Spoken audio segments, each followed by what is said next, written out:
I'd like to welcome in Rolex Rankings #8, Paula Creamer, into the interview room here at the Kia Classic. Paula, thanks for coming in. Yeah, thank you.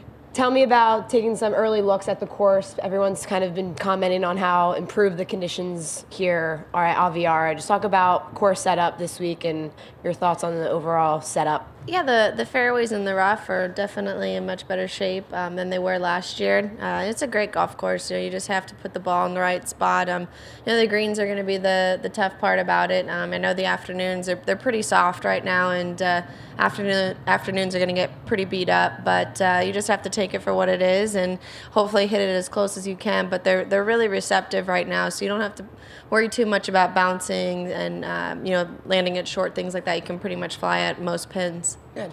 Now you're a few weeks removed from the putt, the big win. How important was it to play well last week? You had a top 20 in Phoenix. How important was that to you to stay with that momentum and not kind of get caught up in the win? I know you celebrated and got to enjoy it, but how important was that to follow it up with a good Well, you always want to come back and play well. I had 2 weeks off, and you just want to go and you want to keep continuing what you're doing. But at the same time, there's a little bit added kind of pressure towards it because you want to go back to back. That's what everybody wants to do when they win. They want to win the next one and the next one. But you can't get too far ahead of yourself. And I didn't play that well on Thursday, Friday, and had a great Saturday and didn't quite play as well on Sunday. But pleased with my performance in a sense. But getting ready for this week and then Craft next week. Talk about, everyone kind of uses this swing as the prep for Craft, the first major.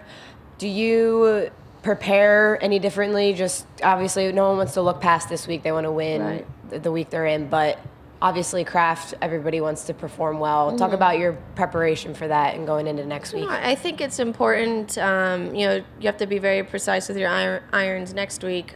So this is a good tune-up for that this week, just because of the size of the greens here. And every week is different. It is a major next week, but this is just as big of a tournament. And so you want to focus as much as you can on this week and play well. But yeah, there's things that you kind of have to work on a little bit of. It's a little bit more dry down in the desert there, but for most part it comes down to putting the ball in the right spots, and you have to do that here, which you have to do next week, so it's a good tune-up for that.